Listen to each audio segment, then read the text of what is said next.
a follow-up video on using cheap supermarket flour that's got less protein in it than other like name brand bread flours, maybe like a gram less or something like that. I just want to use the same amount of water that I use in the bread when I'm using a better quality of flour. I'm also at the same time, because if I'm making one loaf I might as well make two.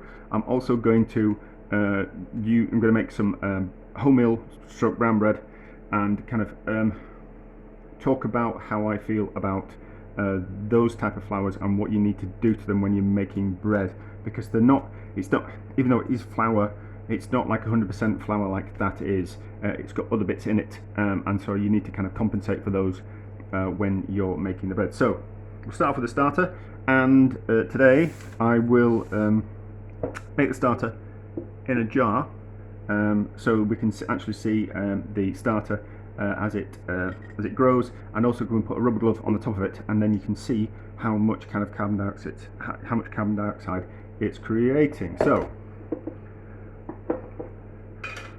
my old starter is almost one. I don't know, oh, it might be older than one now. So we want about that much in. That's a good amount. And then we want 300 grams of flour and 300 grams of water, because we're going to make, well, we're going to want more than that. We're going to want about 350 grams of each. And then we've got plenty of starter to play around with. Oop, oh, scale's on 0.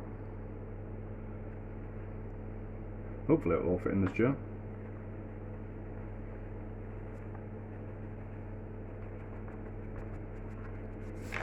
So I'm going to use all white flour for the to make the starter, and then we'll decide what ratios of brown we're using for the brown loaf, and then etc, etc.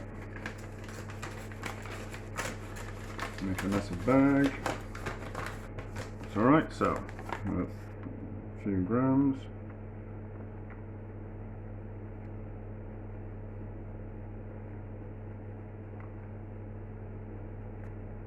I can make this, take it up to 3.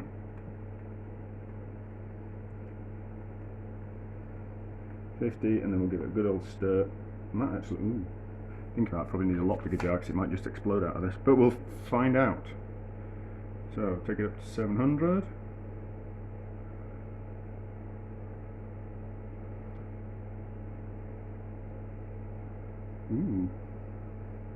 It'll be fine once I mix it. There we go, up to 700. And we'll get a nice mix. Oh, it's going down, that's fine. Ah, yeah, that'll be fine. It's a big enough jar. Give this a nice mix, and then we'll leave it until it's all nice and bubbly, which might take 24 hours, but there's no rush. You just need to make sure that the starter is all mixed in. That has to be extremely mixed in.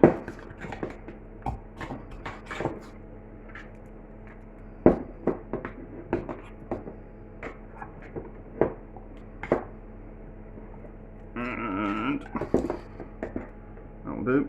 So we'll leave that for, clean up a little bit. We'll leave it for 24 hours or 12 hours, and we'll see how long that takes.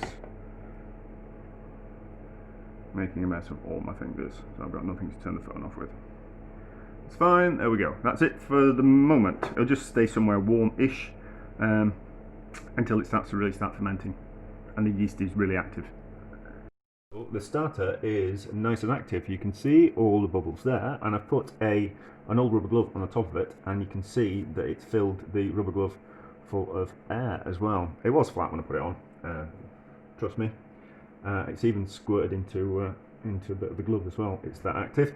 So that's how you can tell if when your starter is ready and active and raring to go. I don't normally use a jar because bit of a swine to clean, so I prefer to put mine in a bowl. But lots of people use jars, but they're just a bit of a pain to wash. Certainly if you're not making that much bread. So that's it. We know that starter is now ready to go, and we'll make some bread with some cheap supermarket flour using more water, and we'll have a look at making brown bread as well. Right, let's talk about wholemeal flour. Um, this here is 500 grams of wholemeal flour, and I've sieved out all the fibrous brown bits in the flour.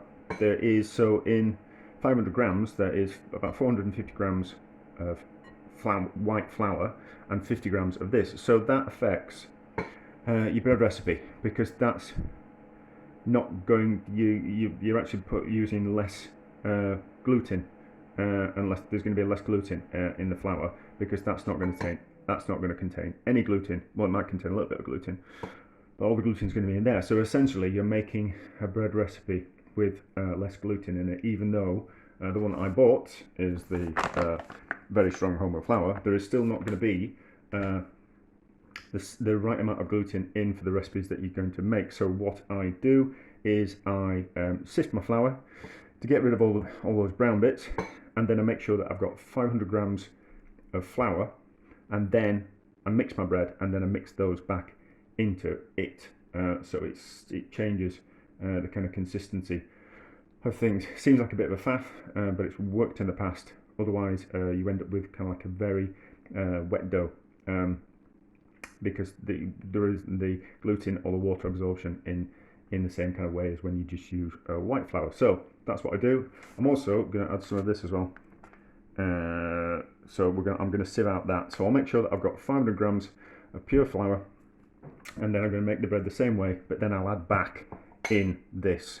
So it will be it's just a different way of doing it. It kind of makes sense to me. But we'll see how it goes. I've done it before and it worked. We'll see if it works again. So I have sifted out some of the grains from the country grain flour, and you can see that's quite a lot, is that? For the 100 or 150 grams worth of flour that I sieved, that's quite a lot of weight. So the bread's not going to act in the same way as if you'd used a normal white flour. So 500 grams of flour, and then we're going to add those back into it, if that makes sense. It does kind of me, but we're going to see how it turns out. Wholemeal bread flour. Excuse hands, I've just been mixing something else, which was dough, definitely. It's not, I've got messy hands. I'm faffing around with another recipe for bread. So I've sifted out the solid particles from the flour, and there is 500 grams of actual flour there, plus this here. So there's actually 500 grams of this type of flour there, plus there's going to be that as well. So you don't sieve it out, and then because you'll be left with like 450 grams of flour, there is actually 500 grams of flour in there, plus that we're going to add that as well. So we need, turn the scales on, I'll add the salt a bit later. So we need 300 grams of active starter,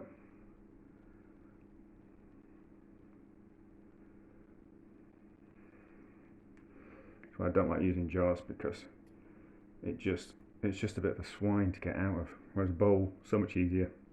Just get a spoon and away you go. So I need a spatula, not a big spoon. I'll get a spatula.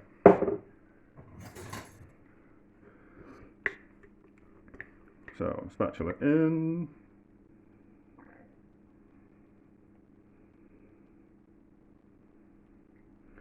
Slightly over. 7 grams over. Swine. And then 300 on the nose. So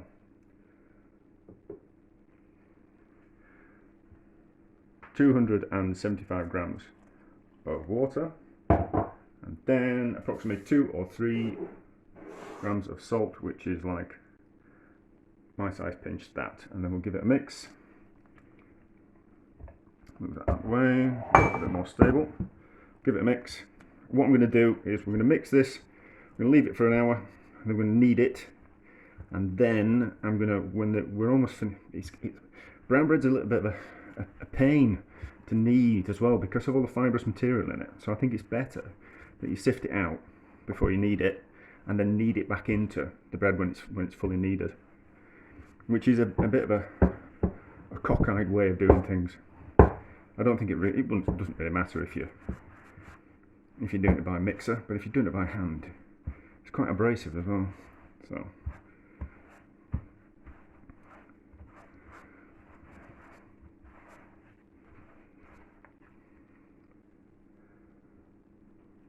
lots of people don't add the starter at this point. They mix the flour and the water and the salt together and let it sit for an hour and then mix in the starter. But I think the idea of doing this now is so the water fully absorbs into the flour, and there's a lot more liquid in the starter than there is.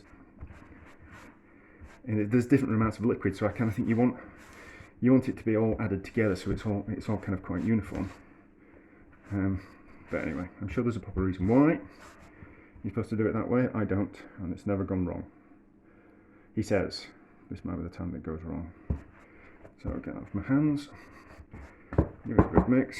There's still some fibrous material in this. The words escape me.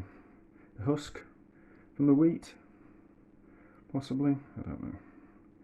I should know this. I studied it at school. So that's mixed in well enough. We'll leave that for an hour, and we'll give it a good knead for 10 minutes, and then we'll add the solid matter back into the dough. So we'll cover it with a shower cap because we're very concerned about plastic waste. Get all the bits off my hands, and there we go. That's it until the kneading process. Ooh, wholemeal flour. It has rested for an hour, so we'll give it a knead now. So it should be quite. It'll be easy to. It's super strong flour, so it should be nice and easy to knead. It should form quite well, and because there isn't all those bits in it, it'll be quite easy to knead, and it should get nice and stretchy, and it'll be a lot more like a normal sourdough. So you don't need to see 10 minutes of me kneading this. So we'll stop the camera and we'll knead for 10 minutes, and then we'll knead the fibrous bits into it in the last bit, and then we'll see how it goes. So we'll see how the dough turns out. It won't be just as pliable, is that the right word, as like a super strong white flour, because you can see it's got flecks in it. You can see that on the camera. It's got more flecks in it, so it's not. I still haven't managed to get rid of all the solid particles out of that. So with sieving it, but we'll see how it goes. But it should knead a lot better now. It hasn't got all that fibrous stuff in it. So this for 10 minutes. We'll come back. We'll have a look at the dough, and then we'll knead in the fibrous material and see how that turns out. Right. So it's a very wet dough. A lot wetter than usual, if you can see. So it's really wanting to stick to the board. This is 10 minutes of kneading, so gluten is nice and active, but it's going to be a bit of a bugger. So a lot wetter than when I use like super strong flour. So what we'll do, but however, it's mostly that soft because of the moisture in it. So when we add the solid, that sounds so wrong. When we add the solid matter back to it, we'll knead it into it. It will firm up quite a bit. So as you can see, there's quite a lot of, in wholemeal flour and whole grain flour, there's a lot of whole grain. So, but we'll give it a knead and a mix, and then what we'll do is that'll soak up some of the liquid. So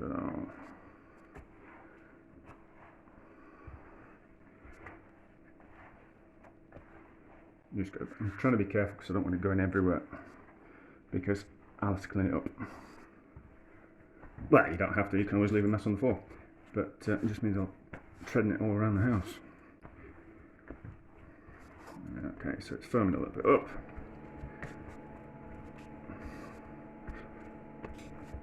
You see, also because of the grains, it tears the loaf as well. So I haven't made that much wholemeal bread. I know it's better for you, but I don't eat that much bread, and if I'm going to eat bread, I kind of want the white stuff, if I'm honest. There we go. So it's firmed up a little bit. It'll firm up even more when it's proving for the next few hours, because all that moisture will kind of want to soak into the wholemeal grains. So that's that. Right. All mixed. We'll leave it to prove for however long it takes. The starter was kind of quite active So it might take less. The bread that I was making last week was taking like 12 hours to prove, so it might take less because the starter was a lot more active that I used today. So we'll kind of see. But it's quite late now. It'll probably still be tomorrow morning. I'll leave it until tomorrow morning when it's about after 5, 6 o'clock, something like that at the moment. So it'll probably still be approving for a good 12 hours, but it might not need that time. But we'll see. I'll look at it before I go to bed tonight, and if it needs, if it's okay when to knock back, then that's what we'll do. But I think probably like tomorrow morning before I get to knock it back and move on to the next stage. But anyway, that's it for the moment. So brown bread has been proving for 12 hours. It's puffed up a lot more than usual, and it's just not quite as soft anymore, so that's fine. So we will knock the air out of it, and then I'm going to put it in the proving basket for a good 4 hours, 4 to 6 hours, just to kind of set it in shape. I've tried cooking it at this stage now before, and it's never worked. So it just needs to sit in the proving basket and proof for a little longer with the air knocked out of it, and ferment for a little bit more, and then it should make a nice loaf. It's quite firm. It's quite a firm dough, is that? We'll see how it goes. We'll see how it goes. It should be alright. It'll make a nice bread. It's as regular. It's as soft as soft or as hard as like a regular bread dough. So it should work out well. But it's only a bit of an experiment, as most things are, or as I like to call them, faffing around. So proving basket, homemade, just a flat cotton sheet tied around an old bowl. Plenty of flour. Doesn't need to be strong flour. Just can be a plain flour. And then it's going to rise a little bit, or if something goes wrong and you forget about it, it wants some flour on the top. And what that will do is it will stop the shower cap. Just it's sticking to the shower cap. So somewhere cool for 4 hours, 4 to 6 hours. And then that'll be ready to bake, and we'll see how it turns out.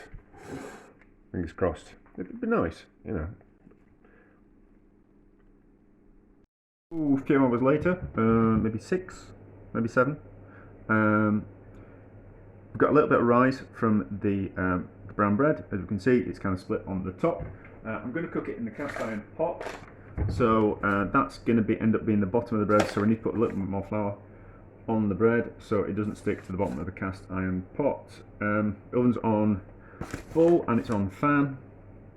It's been on for a while and the cast iron pot's nice and hot. So we need another cloth.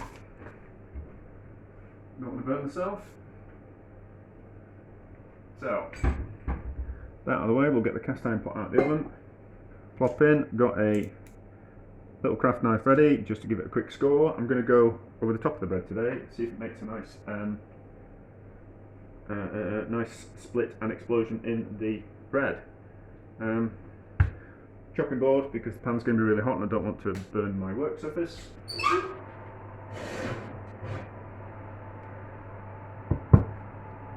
So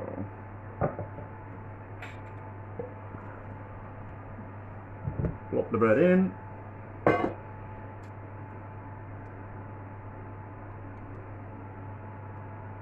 Slicing the top of the bread, lid on, nearly touched it without the cloth, and then quickly back in the oven.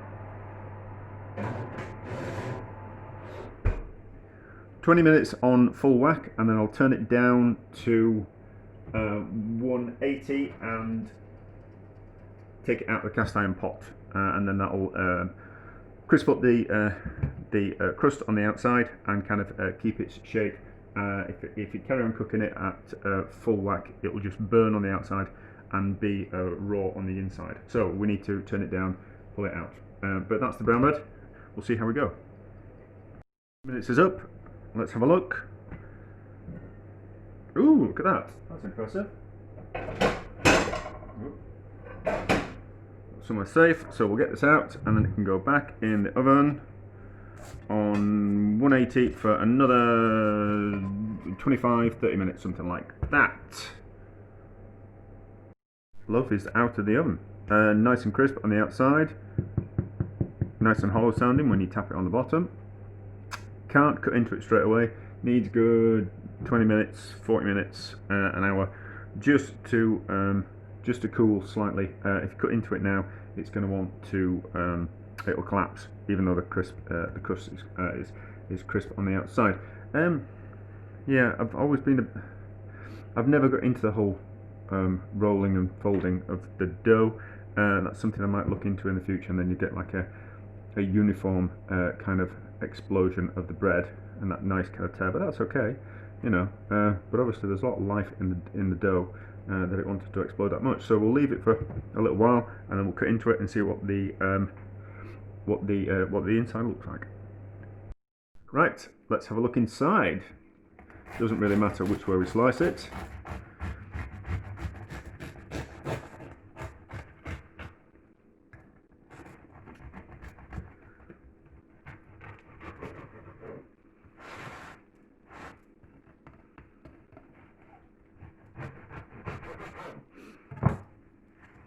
There we go, that's alright. Not particularly big air pockets, but it is brown bread. I think I might do it, if I did it in future, I think I'd probably mix it. I'd probably do half white and half wholemeal or whole grain type of thing, and see how that can turn out, if I've got any kind of bigger air pockets. But that's alright, it's what we got. I'm sure it'll taste lovely.